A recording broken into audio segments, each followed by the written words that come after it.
Muy buenas tardes o días, según sea el caso, cuando estén viendo este video de la grabación de nuestra sesión síncrona en vivo.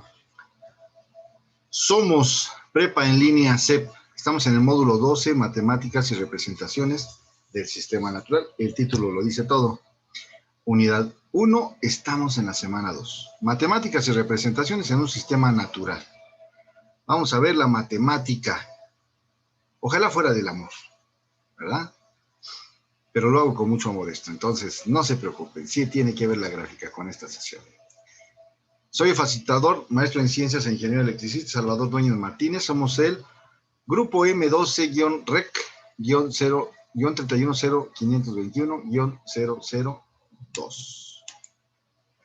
¿Cuál es el orden del día? Primero vamos a ver el propósito de las actividades. Tenemos dos actividades como siempre para esta semana.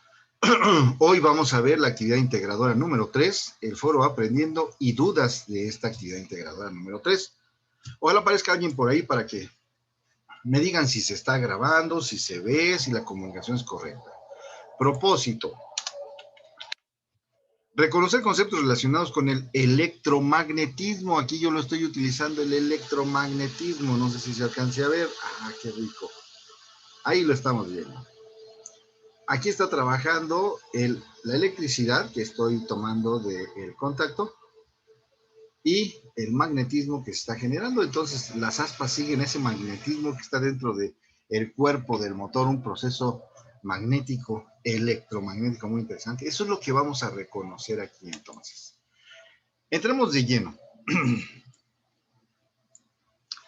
Un globo electrostáticamente cargado ejerce una fuerza de atracción sobre un papel, como cuando jugamos con esos globos, los frotamos con nuestra cabeza si está muy seca, y ahora con el gel, quién sabe si funcione. Antes no usábamos gel, entonces había que frotarlo, y este globo atraía papelitos hacia él y se le pegaban en el cuerpo. Entonces a eso se le llama electricidad electrostática. Luego la gente pregunta, ¿y por qué no me muero? No, no es para tanto. Son milivolts los que se generan, pero es más bien la presencia del campo magnético la que se está ejerciendo sobre los papelitos. El globo tiene una carga, los papelitos tienen otra carga, y entonces esto se atrae. A esto se refiere con este globo electrostáticamente cargado. Antes de que lo frotaran, el globo no estaba cargado. Nos referimos entonces otra vez a cargas puntuales.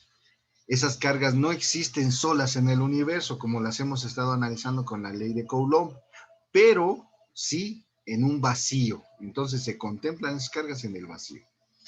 Dice que se puede identificar dos cargas positivas en la periferia del globo y una negativa en la periferia del papel.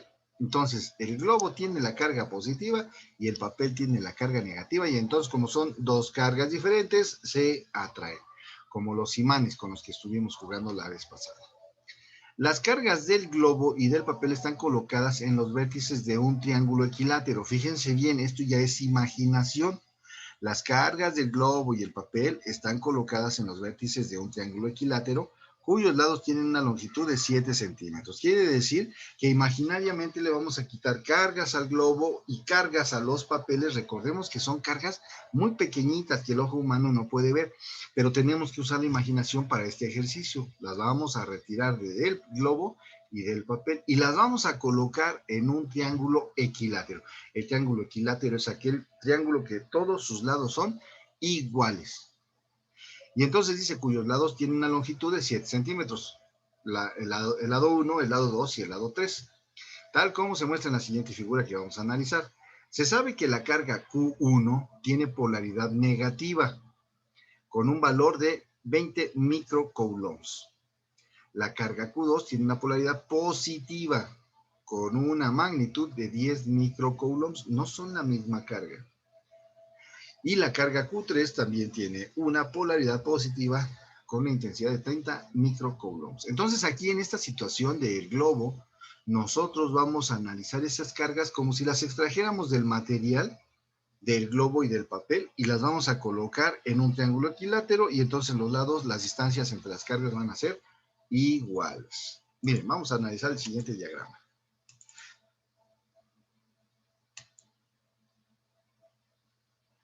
Ahí lo tenemos. ¿Por qué vamos a llevar estas cargas rojas positivas y carga azul negativa a un plano cartesiano? ¿Sí lo ven en el fondo? Ahí está. ¿Por qué las vamos a llevar? Porque las tenemos que analizar y entonces para analizarlas necesitamos del plano cartesiano. El plano cartesiano es el lienzo donde nosotros vamos a meter cualquier figura geométrica conocida o desconocida, como en el caso de las funciones, en el plano cartesiano. ¿Y cuáles son las características del plano cartesiano? Son dos ejes, un vertical, uno horizontal. En el horizontal le vamos a llamar el eje de las X.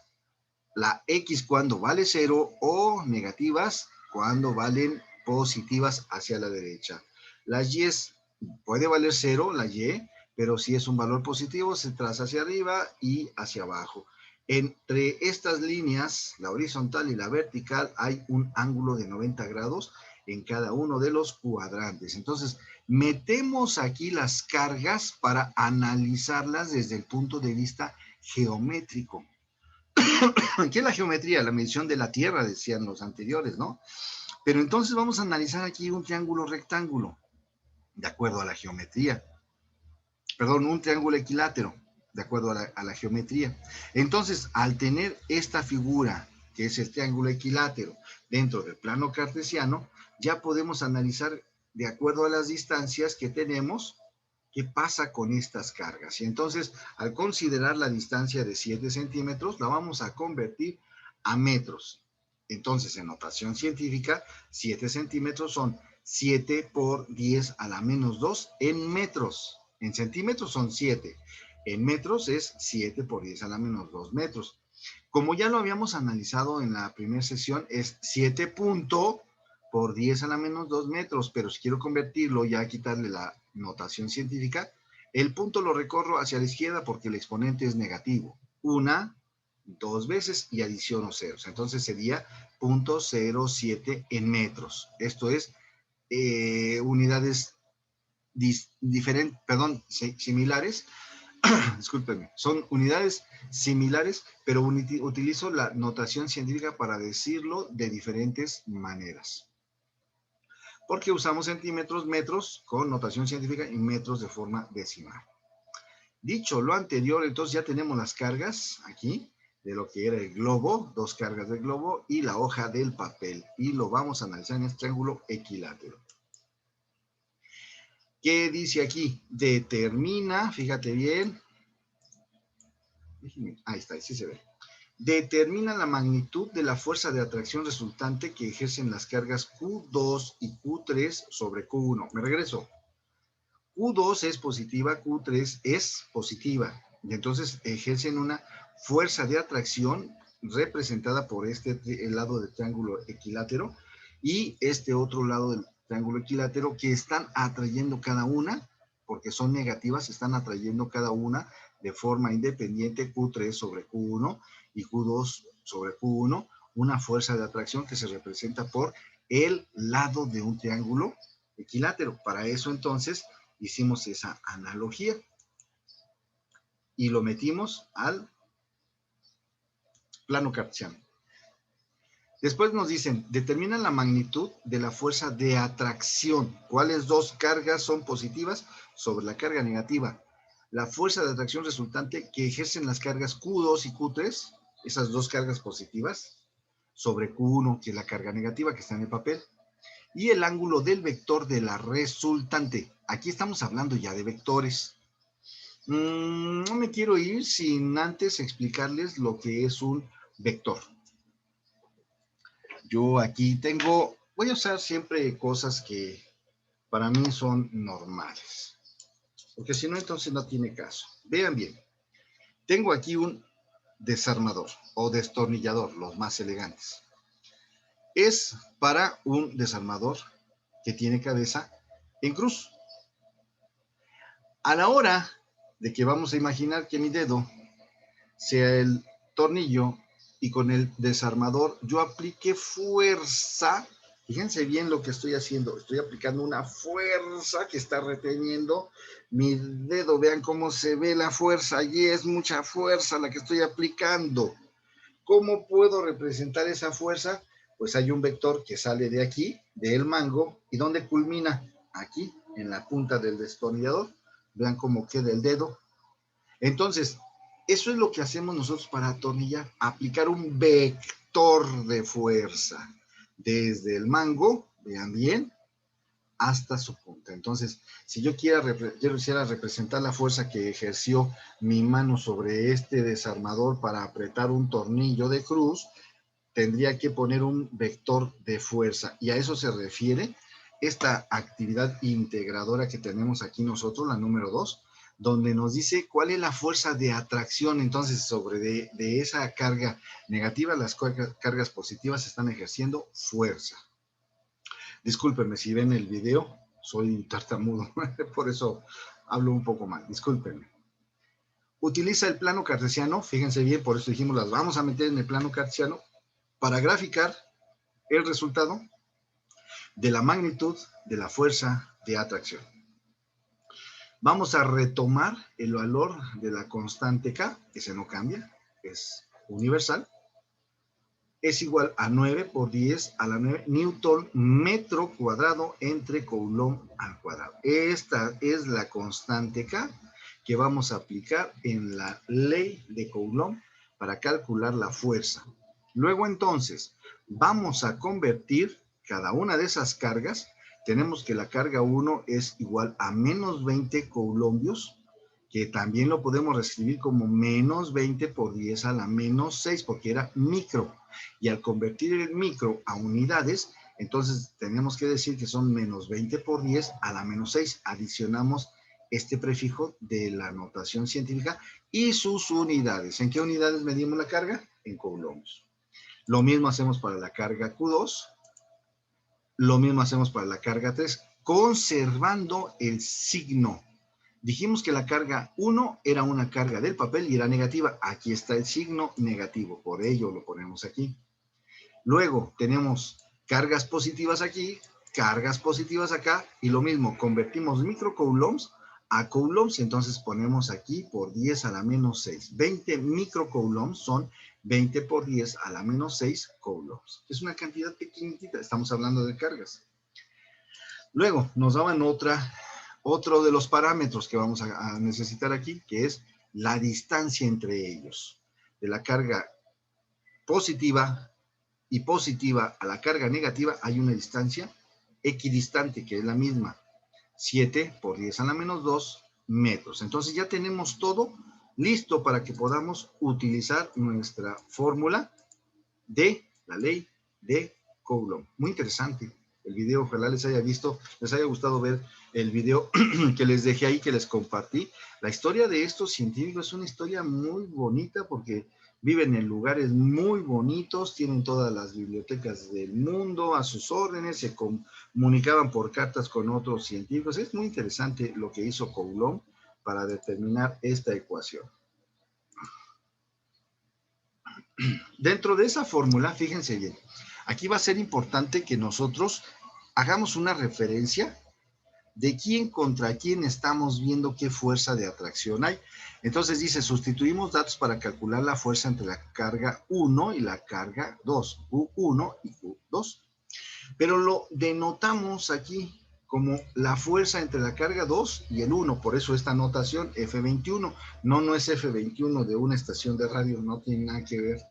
Esto es otra cosa, estamos hablando aquí de cargas electrostáticas muy interesantes. Entonces, la fuerza entre la carga Q2 y la fuerza de la carga Q1 es a qué es igual a sustituir el valor de la constante K, que hasta ahí llega, por la multiplicación de las cargas.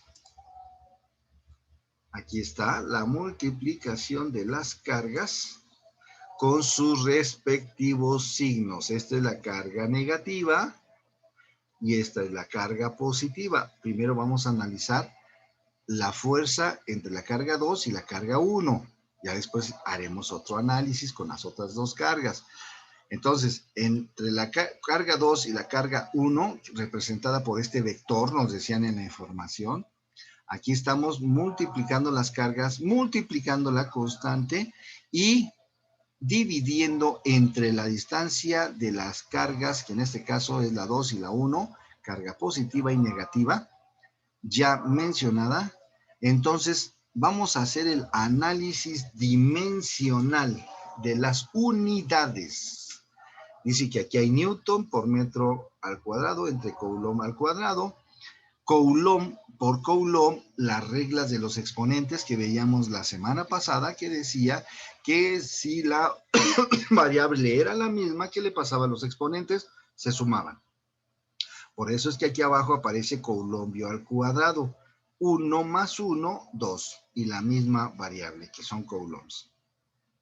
Coulombs aquí, entre coulombs aquí, es 1. No es que se eliminen, sino entonces serían 0 si se eliminan. Eso es algo que decimos incorrectamente. Dividir coulombio al cuadrado entre coulombio al cuadrado, eso nos resulta a nosotros en una división que su resultado es 1. Vamos a ver. Porque esas cosas me gusta a mí dejarlas muy en claro.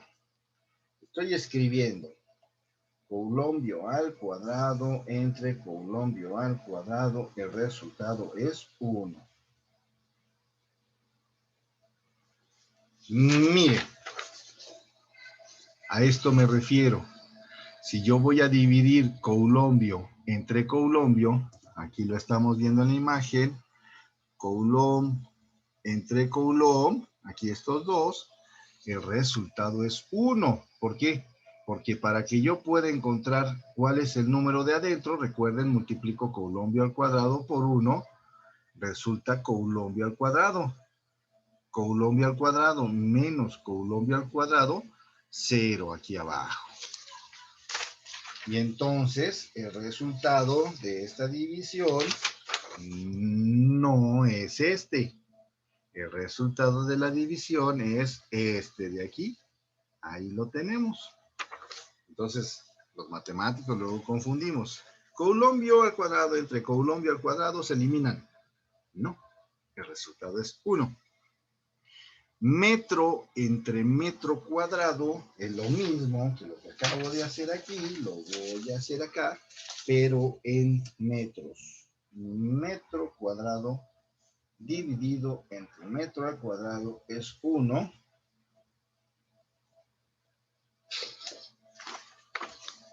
Aquí lo tenemos. Vamos a ver si prendiendo esta lucecita se ve mejor. Metro entre metro, 1 por metro al cuadrado, metro cuadrado menos metro cuadrado es 0. El resultado de esta división es 1. Como en el caso de los coulombs. ¿Y qué me queda entonces? Newton. Esta N de Newton.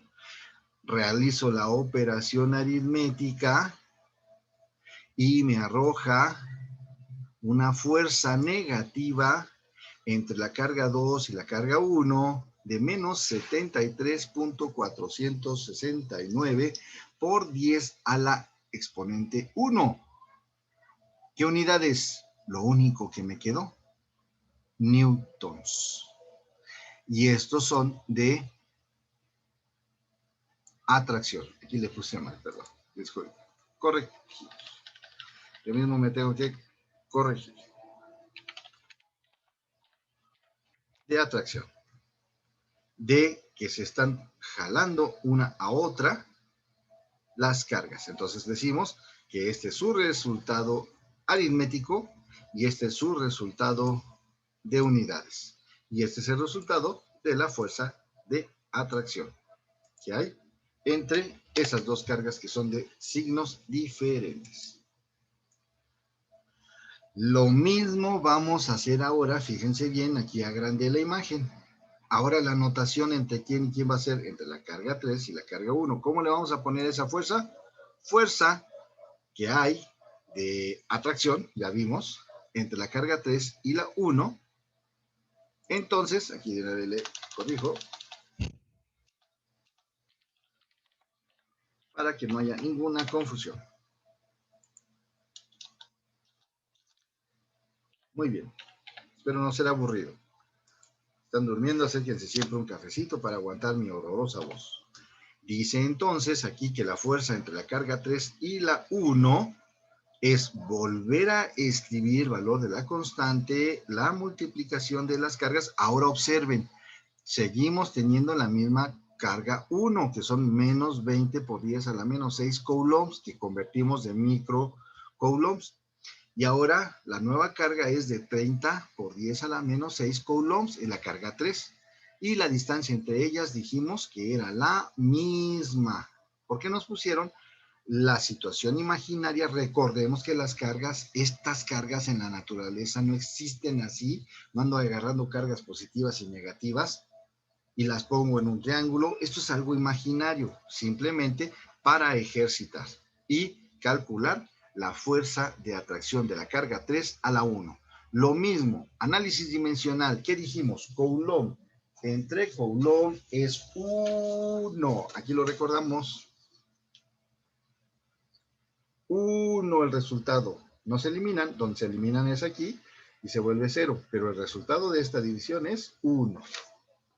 Luego, metro entre metro cuadrado. Aquí está. Metro entre metro cuadrado es 1. ¿Por qué? Porque estas dos, si se cancelan, pues es una división.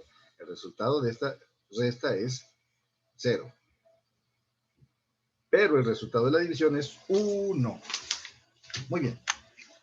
¿Cuál fue el resultado de esa fuerza de atracción? Menos 110.24 por 10 a la 1 Newton. Otra vez nos quedan solamente newtons. Entonces, sí estamos estudiando de acuerdo a la carga 3 a la carga 1, porque el análisis dimensional de las unidades nos resulta que son newtons. Y esto es otra vez una fuerza de atracción.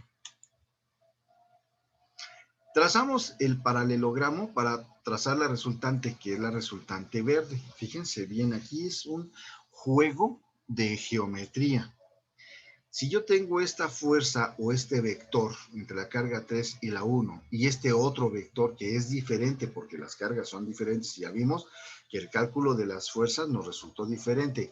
Entre la 2 y la 1 voy a construir un paralelogramo trazando una línea paralela a este lado del triángulo, que es un vector, y que toque primero a la carga 3 y donde resulte. La misma distancia que tiene aquí, la va a tener acá. Ya tengo uno de los lados del paralelogramo que estoy construyendo.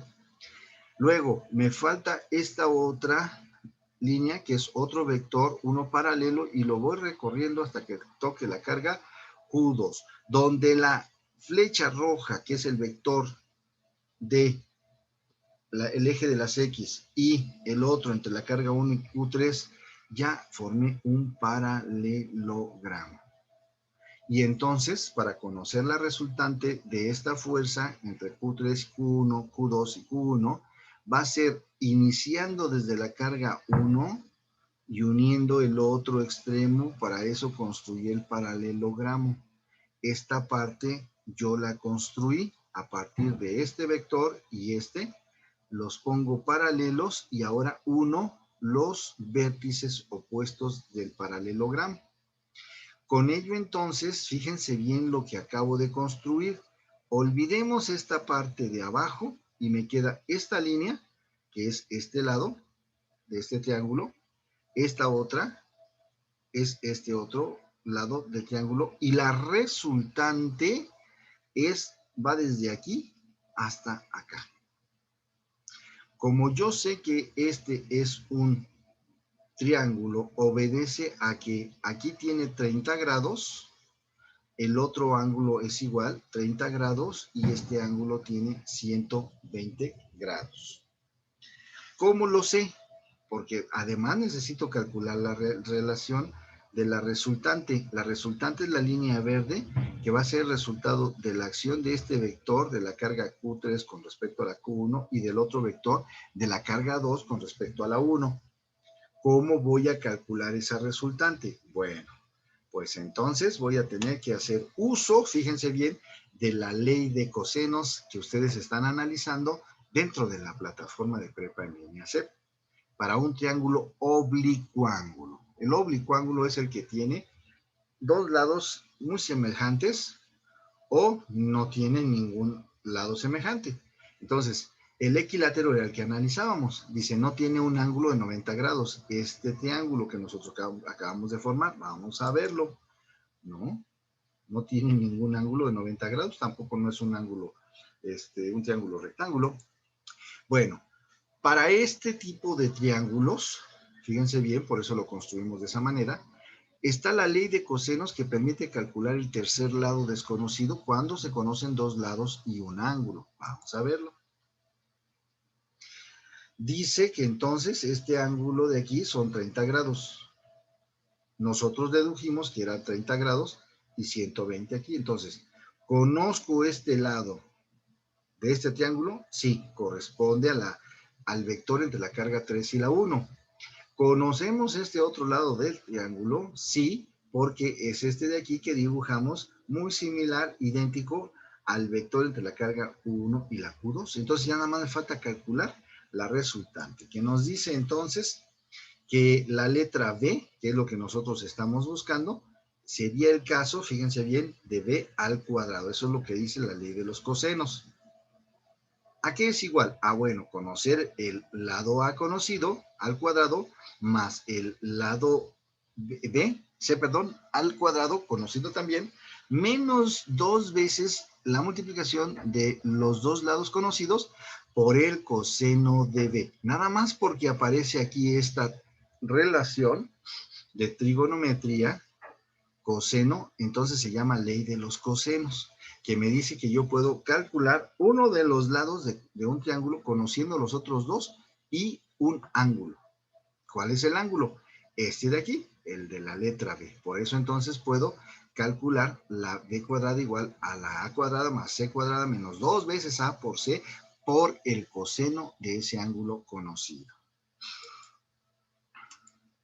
Lo sustituyo, si aquí ya tengo la fórmula. Sé que el lado A es 1103.04 N. El lado C es 734.6. Ustedes van a ajustar los datos, ¿eh? Aquí yo estoy viendo algo que ustedes van a decir, ay, ahí pasó algo. Estoy poniendo datos que no son los que ustedes van a copiar y a resolver allá. Ese no es el caso. El ángulo B que yo necesito es el de 120 grados. Entonces, sustituyo. Me van a preguntar por qué esta fórmula no es igual a la que tenemos en la parte de arriba, porque si yo despejo a la C, ¿cómo la voy a dejar? Solita, y entonces el cuadrado, su inverso es la raíz cuadrada. Y entonces queda raíz cuadrada de A cuadrada más C al cuadrado menos 2AC coseno de B. De aquí para adelante, pues ya nada más es meter los datos. Donde deben de tener mucho cuidado al meterlo a la calculadora es esto, porque luego de repente metemos otras cosas que no son grados, que son radianes, y otras unidades más. Busquen donde diga grados, degrees en inglés. Hacen las operaciones aritméticas y el resultado aquí está. Este es el resultado de la fuerza resultante entre la carga 3 y 1, la 2 y la 1. ¿Cuál fue? La resultante. Para eso hicimos el paralelogramo para utilizar la ley de los cosenos. Muy bien, hasta aquí, porque es mucha información otra vez y es información muy delicada. Este video va a quedar grabado. Ajá. Yo hubiera esperado que hubiera una sesión de dudas. No dejen de estar participando, qué bueno que lo recuerdo, en el foro Aprendiendo. Ese foro no se califica, ustedes lo saben, pero sí sirve para que ustedes pongan sus dudas. Yo les aclare las dudas, si no al momento investigo, pero les doy una respuesta a sus dudas, o se den ánimos entre ustedes. Sé que no se conocen, pero sería bueno que sociabilizaran dentro de ese foro Aprendiendo. Entonces nos vemos mañana con la entrega de la actividad integradora 4, las leyes en los focos. Muy bien. Bueno, Nadie estuvo aquí, no pudieron, no se preocupen ustedes. Esto se está grabando, en cuanto termine lo compilo y lo subo a YouTube y ya queda en YouTube. Yo no puedo utilizar el OBS porque el internet no me lo permite. A los 2, 3 minutos de usar OBS y todas sus herramientas se satura, me bloquea y entonces de por sí tartamudeo. Ahora imagínense que hubiera intermisiones en lo que son las grabaciones, qué horrible, ¿no? Les deseo la mejor de las semanas. Espero que estén disfrutando este módulo de recursamiento. Por favor, todas las situaciones donde no puedan ustedes subir sus actividades en una semana, semana 1, no estamos jugando. Este no es un módulo normal. Este es un módulo que ustedes requieren y deben de aprender.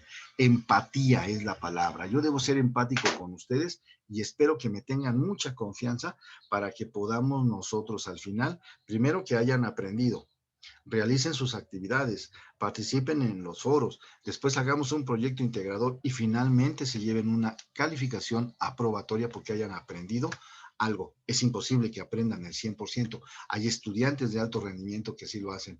En el porcentaje que tú te lleves de aprendizaje, ese porcentaje es el bueno y es el que voy a entregar a nuestras autoridades que están trabajando en conjunto conmigo, están muy pendientes de ustedes.